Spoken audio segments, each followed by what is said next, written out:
La salle Françoise Phoning de la mairie de Douala 5e sert de cadre ce 20 avril 2021 à une cérémonie symbolique chargée d'histoire. L'honorable Élise Pokossi Doumbé, députée Vouri-Est, procède en images à la remise des dons aux unités d'économie sociale enregistrées dans le réseau des associations féminines de Douala 5e, en abrégé RAFED 5.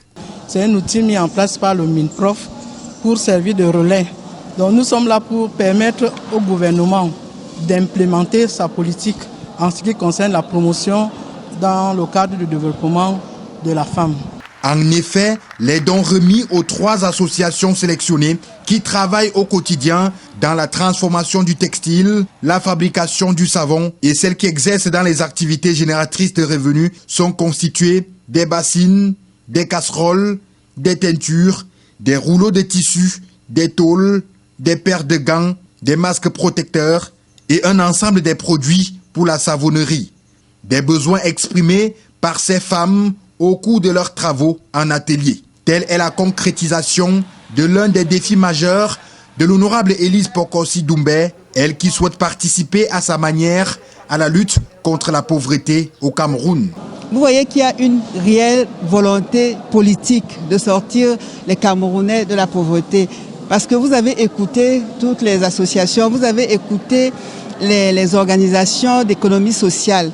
Il n'y a pas que l'économie sociale qui est mise en place pour accompagner, disons, le secteur informel, mais il y a toute une organisation qui est en train de se tisser pour réellement conduire les Camerounais à l'émergence. Et je pense que c'est important de le souligner qu'il y a une réelle volonté politique pour que le Camerounais ait un minimum de bien-être. Et comme a dit notre président de la République, personne ne doit rester sur le bord du chemin.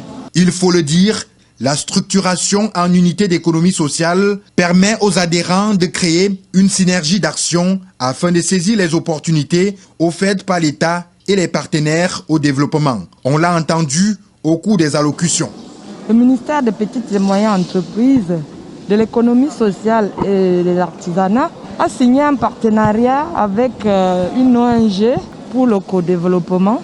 Ceci dans le but d'avoir une idée sur les différentes filières et leurs problèmes, ce qu'ils rencontrent comme difficultés, et de pouvoir les accompagner à travers soit des formations, soit à travers des financements, soit par un suivi et évaluation sur le terrain. Par ailleurs, pour construire une société plus juste et équitable, la femme doit tout faire pour acquérir son autonomie financière, ce qui ne la dispense pas de ses obligations familiales. À travers l'autonomisation, la femme acquiert une certaine indépendance. Elle peut être financière, elle peut être sociale. Mais cette indépendance ne devrait pas lui donner des ailes. Au contraire, cette indépendance devrait lui permettre de mieux assumer son rôle de mère ou d'épouse. Après 3 mois, les 3 groupes d'associations qui ont reçu ces dons seront évalués sur leur productivité. À travers ces appuis, l'honorable Élise Pokossi Doumbé fait de l'économie sociale une réalité dans l'arrondissement de Douala 5e.